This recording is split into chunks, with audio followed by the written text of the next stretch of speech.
Pembacaan Injil Matius pasal 1 dan pasal 2. Silsilah Yesus Kristus. Inilah silsilah Yesus Kristus, anak Daud, anak Abraham. Abraham memperanakkan Ishak, Ishak memperanakkan Yakub, Yakub memperanakkan Yehuda dan saudara-saudaranya. Yehuda memperanakkan Peres dan Zerah dari Tamar. Peres memperanakkan Hezron, Hezron memperanakkan Ram.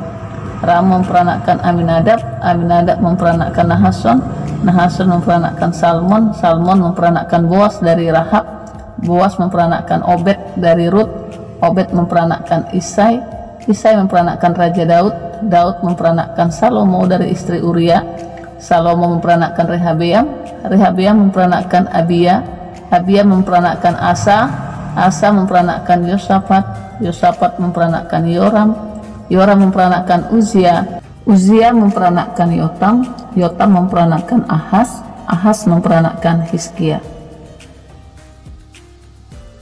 Hizkia memperanakkan Manasye, Manasye memperanakkan Amon, Amon memperanakkan Yosia, Yosia memperanakkan Yekonia dan saudara-saudaranya pada waktu pembuangan ke Babel. Sesudah pembuangan ke Babel, Yekonia memperanakkan Sealtiel, Sealtiel memperanakkan Zerubabel, Zerubabel memperanakkan Abihud, Abihud memperanakkan Eliakim, Eliakim memperanakkan Azor, Azor memperanakkan Zadok, Zadok memperanakkan Akim, Akim memperanakkan Eliud, Eliud memperanakkan Eleazar, Eleazar memperanakkan Matan, Matan memperanakkan Yakub, Yakub memperanakkan Yusuf suami Maria yang melahirkan Yesus yang disebut Kristus. Jadi seluruhnya ada 14 keturunan dari Abraham sampai Daud, 14 keturunan dari Daud sampai pembuangan ke Babel, dan 14 keturunan dari pembuangan ke Babel sampai Kristus. Kelahiran Yesus Kristus. Kelahiran Yesus Kristus adalah seperti berikut. Pada waktu Maria ibunya bertunangan dengan Yusuf, ternyata ia mengandung dari Roh Kudus sebelum mereka hidup sebagai suami istri. Karena Yusuf suaminya seorang yang tulus hati dan tidak mau mencemarkan nama istrinya di muka umum, ia bermaksud menceraikannya dengan diam-diam. Tetapi ketika ia mempertimbangkan maksud itu, malaikat Tuhan nampak kepadanya dalam mimpi dan berkata, "Yusuf anak Daud, janganlah engkau takut mengambil Maria sebagai istrimu, sebab anak yang di dalam kandungannya adalah dari Roh Kudus. Ia melahirkan anak laki-laki dan engkau akan menamakan dia Yesus, karena dialah yang akan menyelamatkan umatnya dari dosa mereka." Hal itu terjadi supaya genaplah yang difirmankan Tuhan oleh Nabi, "Sesungguhnya anak darah itu akan mengandung dan melahirkan seorang anak laki-laki, dan mereka akan menamakan dia Immanuel, yang berarti Allah menyertai kita." Sesudah bangun dari tidurnya, Yusuf berbuat seperti yang diperintahkan malaikat Tuhan itu kepadanya. Ia mengambil Maria sebagai istrinya, tetapi tidak bersetubuh dengan dia sampai ia melahirkan anaknya laki-laki, dan Yusuf menamakan dia Yesus.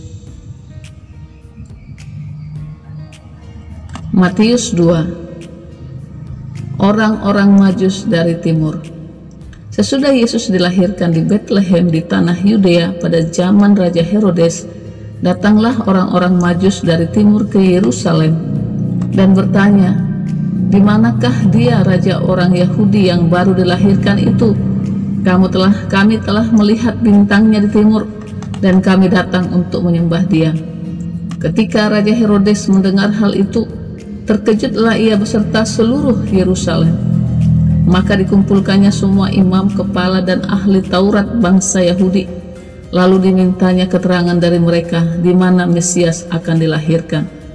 Mereka berkata kepadanya, "Di Betlehem di tanah Yudea, karena demikianlah ada tertulis dalam kitab Nabi.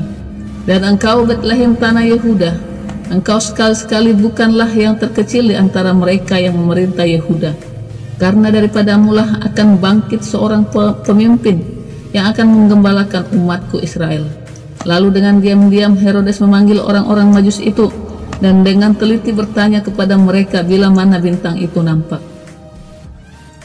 Kemudian ia menyuruh mereka ke Betlehem, katanya, "Pergilah dan selidikilah dengan seksama hal-hal mengenai anak itu, dan segera sesudah kamu menemukan dia, kabarkanlah kepadaku supaya aku pun dapat datang menyembah dia."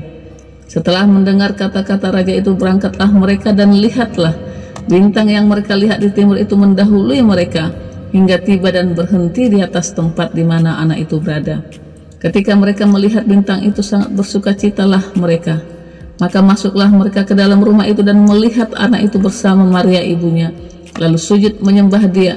Mereka pun membuka tempat harta bendanya dan mempersembahkan persembahan kepadanya, yaitu emas, kemenyan, dan mur. Dan karena diperingatkan dalam mimpi supaya jangan kembali kepada Herodes, maka pulanglah mereka ke negerinya melalui jalan lain.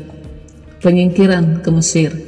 Setelah orang-orang Majus itu berangkat, nampaklah malaikat Tuhan kepada Yusuf dalam mimpi dan berkata, "Bangunlah, ambillah anak itu serta ibunya, larilah ke Mesir dan tinggallah di sana, sampai aku berfirman kepadamu, karena Herodes akan mencari anak itu untuk membunuh dia." Maka Yusuf pun bangunlah, diambilnya anak itu serta ibunya malam itu juga, lalu menyingkir ke Mesir, dan tinggallah di sana hingga Herodes mati. Hal itu terjadi supaya genaplah yang difirmankan Tuhan oleh Nabi, "Dari Mesir kupanggil anakku." Pembunuhan anak-anak di Betlehem. Ketika Herodes tahu bahwa ia telah diperdaya oleh orang-orang Majus, ia sangat marah lalu menyuruh membunuh semua anak-anak di Betlehem dan sekitarnya, yaitu anak-anak yang berumur 2 tahun ke bawah, sesuai dengan waktu yang dapat diketahui dari orang Majus itu. Dengan demikian genaplah firman yang disampaikan oleh Nabi Yeremia. Terdengarlah suara di Rama, tangis dan ratap yang amat sedih. Rahel menangisi anak-anaknya, dan ia tidak mau dihibur sebab mereka sudah tidak ada lagi.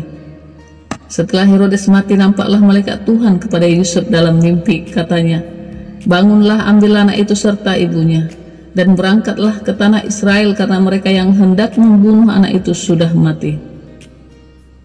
Lalu Yusuf pun bangunlah, diambilnya anak itu serta ibunya dan pergi ke tanah Israel. Tetapi setelah didengarnya bahwa Arkelaus menjadi raja di Yudea menggantikan Herodes ayahnya, ia takut ke sana. Karena dinasihati dalam mimpi, pergilah Yusuf ke daerah Galilea. Setibanya di sana, ia pun tinggal di sebuah kota yang bernama Nazaret.